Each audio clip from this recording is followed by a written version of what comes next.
बात छत्तीसगढ़ की करेंगे, जहां नए विधानसभा भवन के लोकार्पण को लेकर अब सियासत गर्मा गई है। दरअसल लोकार्पण पट्टिका में नेता प्रतिपक्ष चरणदास महंत का नाम नहीं था और नाम नहीं होने पर कांग्रेस ने बीजेपी सरकार पर हमला बोला है।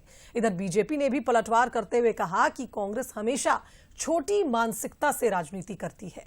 देखिए रिपोर्ट। छत्तीसगढ़ अपने स्थापना दिवस का रजत जयंती वर्ष मना रहा है। 1 नवंबर को प्रधानमंत्री नरेंद्र मोदी ने स्थापना दिवस पर छत्तीसगढ़ को कई बड़ी सौगातें दी। उसमें से एक है नया रायपुर में नया विधानसभा भवन। पीएम मोदी ने विधानसभा परिसर में सबसे पहले स्वर्गीय अटल बिहारी वाजपेयी की प्रतिमा का अनावरण किया, तो सत्ता पक्ष और विपक्ष के विधायकों के साथ ग्रुप फोटो भी खिंचवाई। पीएम मोदी ने छत्तीसगढ़ विधानसभा को सिर्फ कानून बनाने का स्थान ही नहीं बल्कि भाग्य बनाने का प्रखर केंद्र बताया, लेकिन अब कांग्रेस इस पर सवाल खड़े कर रही है।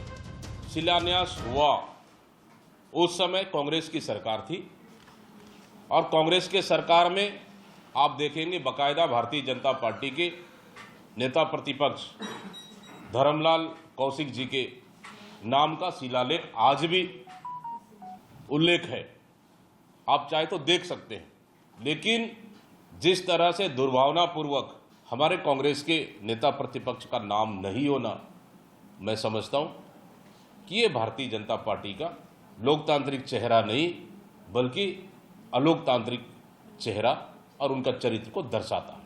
जब विधानसभा के भूमि पूजन हुआ था तब सोनिया गांधी जी, राहुल गांधी जी छत्तीसगढ़ में आए थे, कांग्रेस की सरकार थी और उस समय के तत्कालीन नेता प्रतिपक्ष धर्मलाल कौशिक जी का नाम पट्टिका में भी था और भूमि पूजन में उनकी पूरा योगदान था। दूसरी तरफ भारतीय जनता पार्टी तो नए विधानसभा की वाहवाही लूट रही है, जिसकी नींव कांग्रेस पार्टी ने रखा। लेकिन किस प्रकार की सोच है कि अभी वर्तमान के नेता प्रतिपक्ष का नाम पट्टिका में नहीं। 51 एकड़ में बने सर्व सुविधा युक्त विधानसभा भवन को लेकर सियासत। नाम पट्टिका में नेता प्रतिपक्ष का नाम नहीं होने पर कांग्रेस ने खड़े किए सवाल। कांग्रेस सरकार में नवा रायपुर विधानसभा भवन का हुआ था शिलान्यास के दौरान नाम पट्टिका में नेता प्रतिपक्ष धर्मलाल कौशिक का नाम। अब कांग्रेस इस नाम पट्टिका को दिखाकर बीजेपी सरकार को घेर रही है। कांग्रेस के सवालों पर बीजेपी पलटवार करती हुई नजर आ रही है। डिप्टी सीएम अरुण साव ने कहा कि ये विधानसभा तय करती है। वहीं पूर्व विधायक ने कहा कि कांग्रेस को छोटी मानसिकता के साथ राजनीति नहीं करनी चाहिए। देखिए, ये विधानसभा ही तय करती है।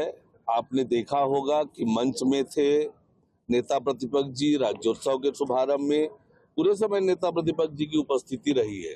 छत्तीसगढ़ राज्य को नया विधानसभा भवन मिला है और इस पर माननीय प्रधानमंत्री जी का हाथों यहाँ उद्घाटन हुआ है और भी अन्य अतिथि थे। लेकिन नाम पट्टिका में किनका नाम है किनका नाम नहीं है ये जानकारी मुझे नहीं है। लेकिन कांग्रेस जिस तरह से विरोध कर रहा है तो मुझे लगता है कि छत्तीसगढ़ को एक बड़ा सौगात मिला है और छोटी मानसिकता के साथ विरोध नहीं करना चाहिए। भवन बनकर तैयार है, सत्र जल्द शुरू होने वाला है, लेकिन राजनीति के गलियारों में इस विवाद की गूंज अभी थमने का नाम नहीं ले रही है। फिलहाल ये सियासत कहां तक जाती है ये देखने वाली बात होगी। गौरव शुक्ला, बंसल न्यूज, रायपुर।